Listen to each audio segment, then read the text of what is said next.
Baba Saheb doctor Bhimrao Ambedkar ji की पुस्तक पढ़ेंगे, जिस पुस्तक का नाम है जाति का विनाश। प्रसिद्ध भाषण जिसे डॉक्टर भीमराव अम्बेडकर को देने नहीं दिया गया, वह भारत में जातियां, उनका तंत्र, उत्पत्ति और विकास। तो पुस्तक का नाम है जाति का विनाश, बाबा साहेब डॉक्टर भीमराव अम्बेडकर जी द्वारा लिखित है। ये एक भाषण था जिसको भीमराव अम्बेडकर जी ने लिखा था और उसको उनको देने नहीं दिया गया था।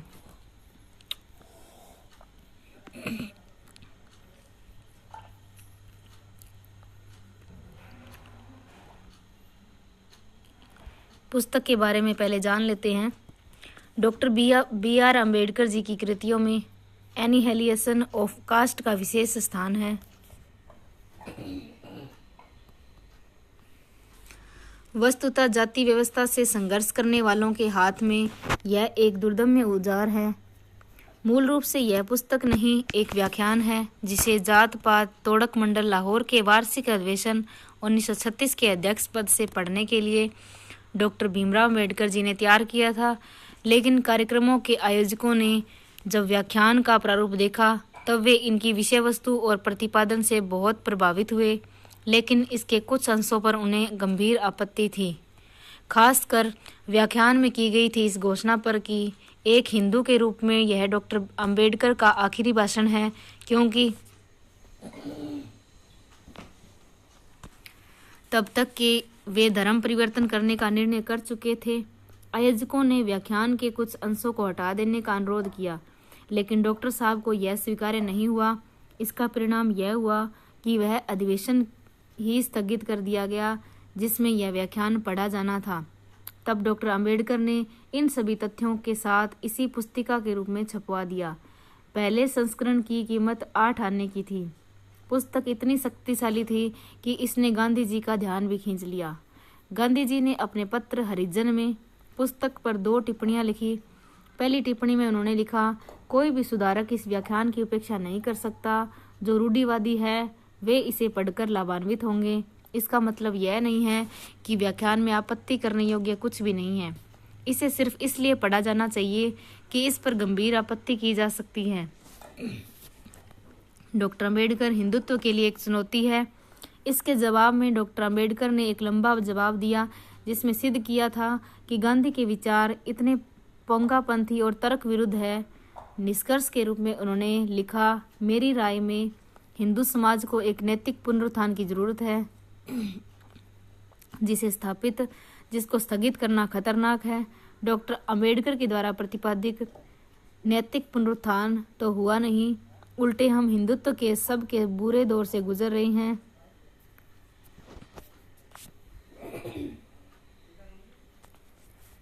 इस वातावरण में डॉक्टर अंबेडकर की यह पुस्तक दीप स्तंभ का काम करेगी, इसमें कोई संदेह नहीं है। राजकिशोर, 2 मई 2018। Annihilation of caste speech prepared by doctor Bhimrao Ambedkar, MA, PhD, DSc, barrister at law.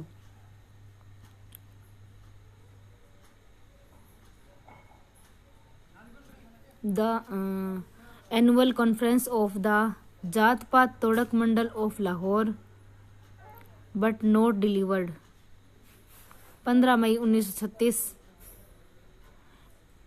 Annihilation of caste के प्रथम संस्करण का मुख्य पृष्ठ डॉक्टर अंबेडकर ने इसे 15 मई 1936 को अपने खर्च पर पुस्तकाकार प्रकाशित करवाया था। सत्य को सत्य और असत्य को असत्य जानो, महात्मा बुद्ध। जो तर्क नहीं करेगा वह धर्मांध है, जो तर्क नहीं कर सकता वह मूर्ख है, जिसमें तर्क करने का साहस नहीं है वह दास है। H. डर्मांड। दूसरे संस्करण की भूमिका। लाहौर के जात पात तोड़क मंडल के लिए मैंने जो व्याख्यान तैयार किया था उसका हिंदू समुदाय द्वारा मूलतः जिसके लिए यह लिखा गया था आश्चर्यजनक रूप से गर्मजोशी से स्वागत किया गया है। प्रकाशन के 2 महीने के भीतर ही अंग्रेजी संस्करण की 1500 प्रतियां समाप्त हो गई थी। गुजराती और तमिल में इसका अनुवाद किया गया है। मराठी, हिंदी, पंजाबी, मलयालम में अनुवाद किया जा रहा है। अंग्रेजी पाठ की मांग अभी भी अबाध रूप से जारी है। इस मांग को पूरा करने के लिए दूसरा संस्करण जारी करना आवश्यक हो गया है। इतिहास और अपील की प्रभावशीलता के विचार ने मुझे निबंध के रूप में अर्थात व्याख्यान विधा को बरकरार रखने के लिए प्रेरित किया है। हालांकि मुझे इसे एक सीधे कथानक रूप में दोबारा लिखने के लिए कहा गया था। इस संस्करण में मैंने 2 परिशिष्ट जोड़े हैं। परिशिष्ट 1 में मैंने हरिजन में अपने व्याख्यान की समीक्षा के रूप में श्री गांधी जी द्वारा लिखे गए 2 लेख और जात पात तोड़क मंडल के सदस्य श्री संतराम को लिखा उनका पत्र जोड़ा है। परिशिष्ट 2 में मैंने परिशिष्ट 1 में संकलित श्री गांधी जी के लेखों में जवाब के बारे में अपने विचार मुद्रित किए हैं। श्री गांधी जी के अलावा कई अन्य ने भी व्याख्यान में व्यक्त मेरे विचारों की प्रतिकूल आलोचना की है, लेकिन मुझे लगा कि इस तरह की प्रतिकूल टिप्पणियों को संज्ञान में लेते हुए मुझे अपने आप को श्री गांधी जी तक सीमित रखना चाहिए। यह मैंने इसलिए नहीं किया है कि उन्होंने जो कुछ कहा है वह इतना वजनदार है कि उसका उत्तर दिया जाना चाहिए, बल्कि इसलिए कि बहुत से हिंदुओं के लिए उनकी वाणी आकाशवाणी की तरह है, इतनी महान है कि जब वह अपने होठ खोलते हैं तो यह उम्मीद की जाती है कि अब तर्क वितर्क बंद होना चाहिए और किसी की टोका टोकी करने का अधिकार भी नहीं है। लेकिन दुनिया उन विद्रोहियों की बहुत ही ऋणी है जो पुरोहितों के सामने उनसे बहस करने की हिम्मत करते हैं और दावा करते हैं कि इस वर्ग से भी गलती हो सकती है। प्रत्येक प्रगतिशील समाज अपने विद्रोहियों को जो सम्मान देता है, मुझे उसका लालच नहीं है। अगर मैं हिंदुओं को महसूस करा पाता हूँ कि वे भारत के बीमार लोग हैं और उनकी बीमारी अन्य भारतीयों के स्वास्थ्य और खुशी के लिए खतरे पैदा कर रही है, तो मेरी संतुष्टि के लिए इतना काफ़ी होगा। Doctor B.R. अम्बेडकर 1937। जात पात तोड़क मंडल आर्य समाज का एक क्रांतिकारी धड़ा था। आर्य समाज एक सुधारवादी हिंदू संगठन था जिसकी स्थापना लाहौर में 10 अप्रैल 1875 को दयानंद सरस्वती 1824 से 1883 ने की थी। जात पात तोड़क मंडल सवर्ण हिंदुओं का संगठन था। इस तथ्य की ओर अंबेडकर ने अपने भाषण की प्रस्तावना में हमारा ध्यान आकर्षित किया है। जात पात तोड़क मंडल अंतर्जातीय खानपान और अंतर्जातीय विवाह पर जोर देता था। इसके सदस्य वार्षिक सदस्यता के रूप में 2 रुपये जमा करते थे। इसके सदस्य हिंदू ही होते थे जो यह शपथ लेते थे कि क्या वे या उनके बच्चे अपनी जाति से बाहर शादी करेंगे। 1932 के कम्युनल अवार्ड के मुद्दे पर अंबेडकर के साथ तीखे संघर्षों और पूना पैक्ट पर समझौते के बाद मोहनदास करमचंद गांधी ने 1932 में हरिजन सेवक संघ और 1933 में अंग्रेजी साप्ताहिक पत्र हरिजन की शुरुआत करने की घोषणा की। अंबेडकर हरिजन शब्द का इस्तेमाल पसंद नहीं करते थे, अस्पृश्य शब्द इस्तेमाल करना पसंद करते थे या आधिकारिक अर्थों में डिप्रेस्ड क्लास के वे शब्द के इस्तेमाल पर जोर देते थे। उनके लिए अस्पृश्य शब्द एक समुदाय विशेष का घोतक था जो लोग वर्ण व्यवस्था के दायरे के भीतर थे। उनको अंबेडकर उच्च जातीय या सवर्ण हिंदू के रूप में संबोधित करते थे और कभी कभी उनको स्पर्श्य भी कहते थे। संतराम B.A. जात पात तोड़क मंडल के एक संस्थापक सम सदस्य थे। उनका जन्म 14 फरवरी 1887 को पंजाब के होशियारपुर जिले के पुरानी बस्ती गांव में हुआ था। वे अपने नाम के आगे B.A. लगाते थे। ऐसा वे जाति सूचक उपनाम को अस्वीकार करने के लिए करते थे। वैसे उनकी स्वयं की जाति कुम्हार थी। संतराम के अनुसार उनके गांव में कुम्हार जातियां बर्तन नहीं बनाती थी बल्कि व्यापार करती थी। संतराम के पिता अपने गांव के पहले व्यक्ति थे जिन्होंने अपने बच्चों को शिक्षित कराया, संपत्ति बनाई और प्रभावशाली व्यापार खड़ा किया। संपत्ति और व्यापार के सिलसिले में वे मध्य एशिया तक गए। संतराम की शादी 12 साल की उम्र में एक अशिक्षित लड़की से हुई। उन्होंने उस लड़की को पर्दे से मुक्त करके पढ़ना लिखना सिखाया।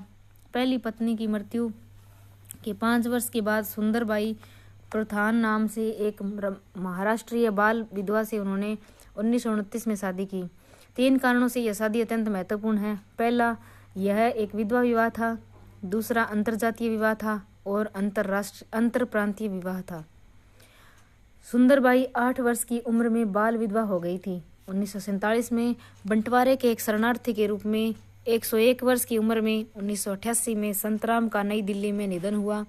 जात पात तोड़क मंडल के साथ अपने पत्रों के आदान प्रदान के एक प्रसंग में अपनी प्रस्तावना में अम्बेडकर संतराम को मंडल की प्रेरक आत्मा और अग्रणी प्रकाश पुंज के रूप में याद करते हैं। तीसरे संस्करण की भूमिका। इस निबंध का दूसरा संस्करण 1937 में छपा और बहुत ही कम समय में समाप्त हो गया। एक नए संस्करण की मांग एक लंबे समय में बनी रही है। मेरा इरादा था कि अपने एक अन्य निबंध caste in India, their mechanism, genesis and development, Bharat में जातियां, उनका तंत्र, उत्पत्ति और विकास, जो इंडियन एंटीक्वेरी जनरल के मई 1917 अंक में प्रकाशित हुआ था, को समाहित करते हुए इस निबंध को एक नया रूप दिया जाए। लेकिन चूंकि मेरे पास समय नहीं था और मैं ऐसा कर सकूंगा इसकी संभावना बहुत कम है और इधर लोगों की ओर से इस निबंध की मांग बढ़ती जा रही है, इसलिए मैं इसे दूसरे संस्करण के मात्र पुनर्मुद्रण के रूप में प्रकाशित होने में संतुष्ट हूँ। मुझे यह जानकर बहुत खुशी है कि यह निबंध बहुत लोकप्रिय हुआ और मुझे उम्मीद है कि यह उस उद्देश्य को पूरा करेगा जो इसका उद्देश्य था। B.R. अम्बेडकर, 1 दिसंबर 1944, 22 पृथ्वीराज रोड, नई दिल्ली। इस शोध पत्र को कोलंबिया विश्वविद्यालय के सेमिनार में अम्बेडकर ने 1916 में प्रस्तुत किया था, जो इंडियन एंटीक्वेरी जनरल के मई 1917 के अंक में प्रकाशित हुआ था। इस हिंदी अनुवाद में उसे जोड़ दिया गया। देखें, भारत में जातियां, उनका तंत्र, उत्पत्ति और विकास। इंडियन एंटीक्वेरी जनरल एक प्राच्यवादी मासिक जर्नल था जिसकी स्थापना 1872 में डॉक्टर जेम्स बर्गेस ने की थी। यह यूरोपियन और भारतीय विद्वानों के विद्वतापूर्ण लेखों में मंच मुहैया कराता था। इस जर्नल का पूरा नाम the Indian antiquary, a journal of orient research in archaeology, epigraphy, anthology, geography, history, folklore, language, literature, numismatics, philosophy, religion इत्यादि था। तो आज के लिए इतना ही। बाकी अगले वीडियो में हम पढ़ने वाले हैं इसकी प्रस्तावना कि मैंने यह भाषण क्यों तैयार किया और किन कारणों से नहीं दे पाया। डॉक्टर भीमराव अम्बेडकर द्वारा जो लिखित ये पुस्तक है, जिसको हम अगले वीडियो में पूरा करने वाले हैं, अगले वीडियो में करेंगे। अभी आज के लिए इतना ही। Thank you. जय हिंद, जय भारत।